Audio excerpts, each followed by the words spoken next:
নমস্কার বন্ধুরা, তপতির ঘরকন্যা নতুন একটি ব্লগে আপনাদের সকলকে স্বাগত জানাই।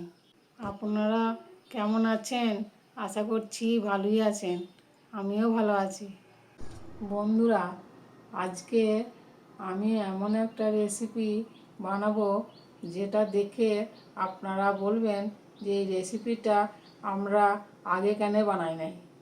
রেসিপিটা বানানো যেমন সহজ, কম সময়েও হয়ে যায়, আর খেতেও কিন্তু দারুণ টেস্টি হয়। চলুন তাহলে আমি কি রেসিপি বানাচ্ছি আর কীভাবেই বা বানাচ্ছি দেখে নেওয়া যাক। দেখুন বন্ধুরা, ডিম ভাপা বানানোর জন্য যা যা সব লাগবে সবই আমি নিয়ে নিয়েছি। এখানে আপনাদের দেখিয়ে দিচ্ছি। চলুন তাহলে এবার আমি ডিমগুলি সিদ্ধ করতে দেবো। তার জন্য কড়াইয়ে জল দিয়ে দিয়েছি আর গ্যাস জ্বেলেও দিয়েছি। এবার ডিমগুলি আমি ধুয়ে পরিষ্কার করে রেখেছিলাম, সেগুলি জলের মধ্যে দিয়ে দিচ্ছি সিদ্ধ করার জন্য। ডিম ভাপা বানানোর জন্য এখানে আমি 3টি ডিম নিয়েছি। ডিমগুলো বড় সাইজেরই আছে, আর আপনারা যদি চান তো ভেজেও করতে পারেন। এবার ঢাকা দিয়ে দিচ্ছি। ডিমগুলোই সিদ্ধ হতে 2-3 মিনিট লাগবে, বেশি সময় লাগবে না। দেখুন আপনাদের দেখিয়ে দিচ্ছি, ডিম সিদ্ধ হয়ে গেছে। এবার একটা বাটিতে আমি একে একে তুলে নিচ্ছি। বাটিতে কিন্তু ঠান্ডা জল দিয়েছি, দিয়ে এবার ডিমগুলি দিয়ে দিচ্ছি। ডিমগুলি ঠান্ডা জলে দিলে তাড়াতাড়ি ঠান্ডাও হয়ে যাবে আর ভালো ছাড়ানোও যাবে। ডিমগুলি কিন্তু ঠান্ডা হয়ে গেছে, এবার আমি ছাড়িয়ে নিচ্ছি। দেখুন আপনাদেরও দেখিয়ে দিচ্ছি। এইভাবে একে একে আমি ডিমগুলি ছাড়িয়ে নিচ্ছি। বন্ধুরা, আমি সিদ্ধ ডিম খেতে ভালোবাসি, তার জন্যই কিন্তু সিদ্ধ ডিম দিয়ে ডিম ভাপা তৈরি করছি। আপনারা কে আমার মতো সিদ্ধ ডিম খেতে ভালোবাসেন কমেন্টে অবশ্যই জানাবেন। দেখুন বন্ধুরা, ডিমটা কত সুন্দর ছাড়ানো হয়ে যাচ্ছে। ঠান্ডা জলে কিছুক্ষণ রেখে দিয়েছিল, তার জন্যই কিন্তু ভালোভাবে ছাড়ানো হয়ে যাচ্ছে। দেখুন বন্ধুরা, আমি সব ডিমগুলিও ছাড়িয়ে নিয়েছি। এবার ডিমের গাগুলি চাকু দিয়ে এইভাবে একটু করে চিড়ে দিচ্ছি, যাতে ভাজার সময় লবণ হলুদ ভালোভাবে ঢুকে যায়। দেখুন বন্ধুরা, এইভাবেই কিন্তু একা একা আমি ডিমগুলি চাকু দিয়ে চিড়ে দিচ্ছি। দেখুন একটা হয়ে গেছে, আবারও আমি এইভাবে সব ডিমগুলি একে একে চাকু দিয়ে চিড়ে রেডি করে নিচ্ছি। আপনারা কিন্তু দেখতে থাকুন, স্কিপ না করে। স্কিপ করলেই মিস করবেন। এইভাবেই সব ডিমগুলি আমি রেডি করে নিয়েছি আর আপনাদের দেখিয়েও দিচ্ছি।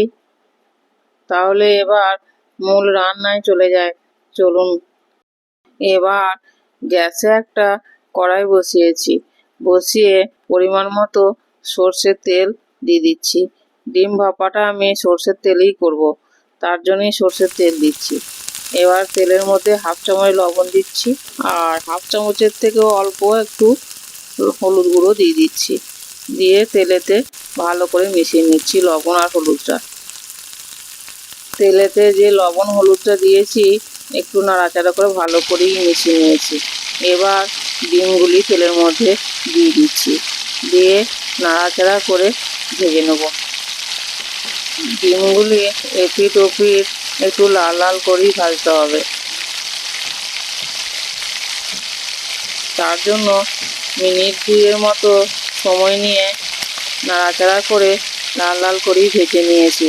দেখুন আপনাদেরও দেখিয়ে দিচ্ছি, ডিম ভাজা হয়ে গেছে। এবার আমি একটা পাত্রে তুলে নেব। ডিমগুলি ভাজা হয়েও গেছে, আবার একটা পাত্রে তুলেও নিয়েছি। এবার যেটা করতে হবে, একটা মশলা তৈরি করতে হবে। তার জন্য ওই কড়াইয়ের মধ্যেই যেটুকুন তেল আছে ওই তেলেতেই কিন্তু আমি মশলাটা তৈরি করার জন্য একটা বড় সাইজের পেঁয়াজ কুচি কুচি করে তেলে দিয়ে দিচ্ছি আর 1 ইঞ্চি মতো আদা দিয়ে দিচ্ছি। 10-12টা কোয়া রসুন দিয়ে দিচ্ছি, দিয়ে ভালো করে নাড়াচাড়া করে ভেজে নেব। আদা রসুন পেঁয়াজ দেওয়ার পর একটু নাড়াচাড়া করে নিয়েছি 1 মিনিটের মতো। এবার 3টি কাঁচা লঙ্কা দিয়ে দিচ্ছি, আর একটা টমেটো পিস করে রেখেছিলাম সেটাও দিয়ে দিচ্ছি, আর 10-12টা কাজু সেটাও দিয়ে দিচ্ছি। এবার এগুলি সব একসঙ্গে দিয়ে ভালো করে একটু নাড়াচাড়া করে ভেজে নেব। খুব বেশি লাল লাল করে ভাজার দরকার নাই। দেখুন আপনাদের দেখিয়ে দিচ্ছি, ভাজা হয়ে গেছে। এবার একটা মিক্সিং জার নিয়েছি, 1 চামচের মতো সাদা সর্ষে দিচ্ছি, আর 1 চামচের মতো কালো সর্ষে দিচ্ছি, আর 1 চামচের মতো পোস্ত দিয়েছি। এগুলি সব শুকনোতেই একবার মিক্সিং জারে ঘুরিয়ে নেব। ততক্ষণ এটাও দেখুন ভাজা হয়ে গেছে। এবার এটা কিছুক্ষণ ঠান্ডা হতে হবে, তারপরে কিন্তু মিক্সিং জারে দিতে হবে। তার জন্য একটা থালাতে আমি এই মশলাটা তুলে নিচ্ছি, নিয়ে কিছুক্ষণ ঠান্ডা হতে দেব। এই পেঁয়াজ রসুন আদা কাঁচা লঙ্কা টমেটো এগুলি ততক্ষণ একটু ঠান্ডা হোক, তারপরে কিন্তু আপনাদেরকে দেখাচ্ছি। প্রথমেই সর্ষেগুলি গুঁড়ো করে নিতে হবে, নিয়ে তারপর আপনাদের দেখাবো। এটা কিছুক্ষণ আমি ফ্যানের নিচে রেখে দেবো ঠান্ডা হওয়ার জন্য। 2 রকম সর্ষে আর পোস্তটা আমি শুকনোই গুঁড়িয়ে নিয়েছি, দেখুন আপনাদের দেখিয়ে দিচ্ছি। আর এই যে ভাজা মশলাটা তৈরি করে রেখেছিলাম, দেখুন এটাও ঠান্ডা হয়ে গেছে। এবার এই মিক্সিং জারের মধ্যেই দিয়ে দিচ্ছি, সব একসঙ্গেই মেটে নেবো। এবারে ভাজা মশলাটা সব মিক্সিং জারে দিয়ে দিয়েছি, আর এই ছোটো বাটির একটু কম 1 বাটি জল দিয়ে দিচ্ছি, দিয়ে এবার আমি মিহি পেস্ট তৈরি করে নেব। দেখুন বন্ধুরা, মশলা কিন্তু পেস্ট করা হয়ে গেছে। এবার যে টিফিন কৌটোতে আমি ডিম ভাপা তৈরি করতে দেব, সেই টিফিন কৌটোটা নিয়ে নিয়েছি। এবার ভেজে রাখা ডিম 3টি দিয়ে দিচ্ছি। আপনারা যদি চান তো স্টিলের বাটিতেও করতে পারেন। সব সময় ডিমের ঝোল ডিমের কারি ডিম ভাজা খেতে মন না চাইলে এভাবে একবার বানিয়ে দেখবেন, ভালো লাগবে। এবার পেস্ট করে রাখা মশলাটা দিয়ে দিচ্ছি। দেখুন ডিম ভাপা তৈরি করতে বেশি কিছু লাগেও না কিন্তু।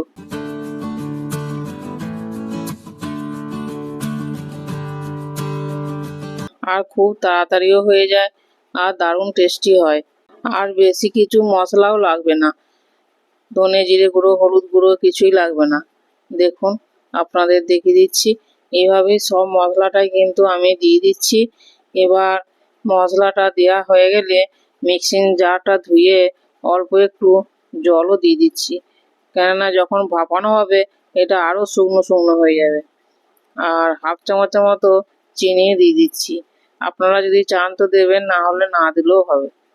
স্বাদ মতো লবণ দিয়ে দিচ্ছি, দিয়ে এবার এগুলি সব ভালো করে মিশিয়ে নিচ্ছি।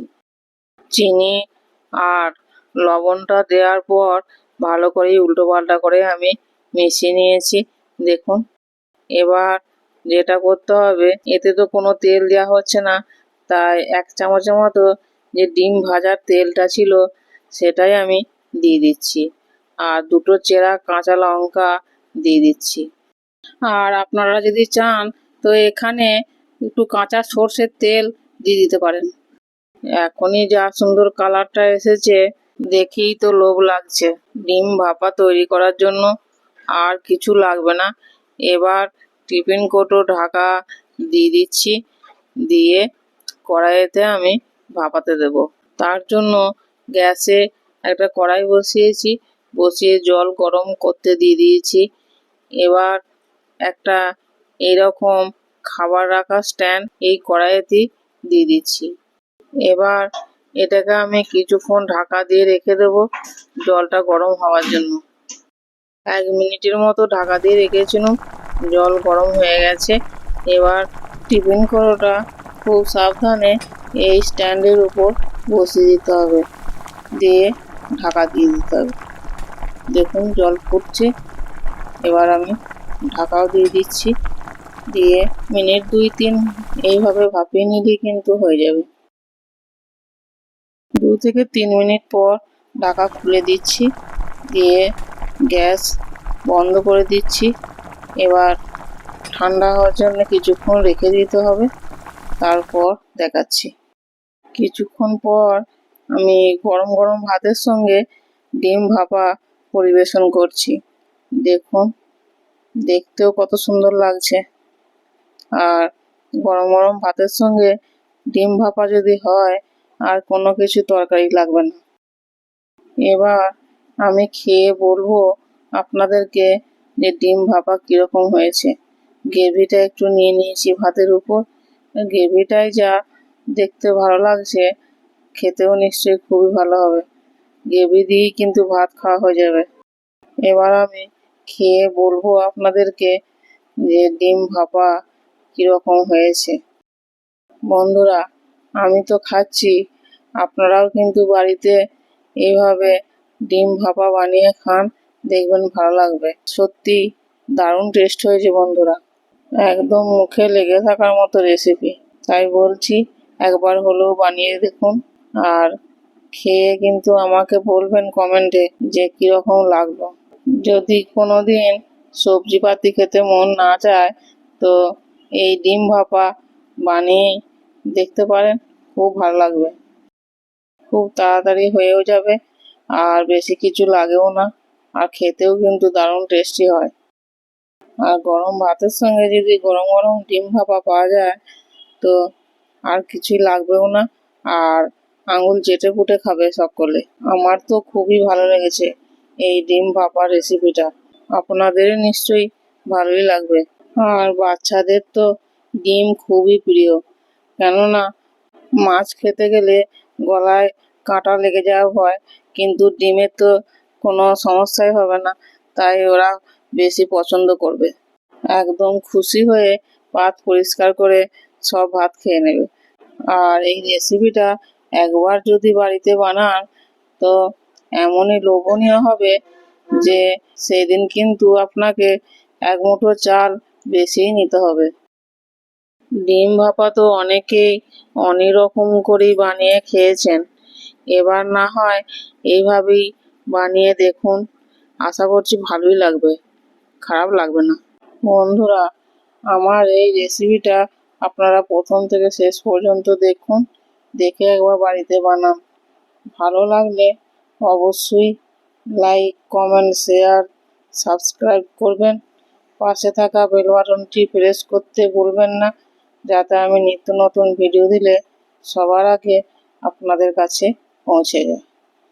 আর কোনো বন্ধু যদি ফেসবুক থেকে দেখেন, তো ফেসবুক পেজটি ফলো করবেন। আর আমার চ্যানেলে যদি কোনো নতুন বন্ধু এসে থাকেন, তাহলে চ্যানেলটি সাবস্ক্রাইব করবেন, করে পাশে থাকবেন। আজ এই পর্যন্তই, আবার দেখা হবে অন্য কোনো ব্লগে, অন্য কোনো রেসিপি নিয়ে। ততক্ষণ সকলেই ভালো থাকবেন, সুস্থ থাকবেন, সাবধানে থাকবেন। ধন্যবাদ সকলকে ভিডিওটি প্রথম থেকে শেষ পর্যন্ত দেখার জন্য।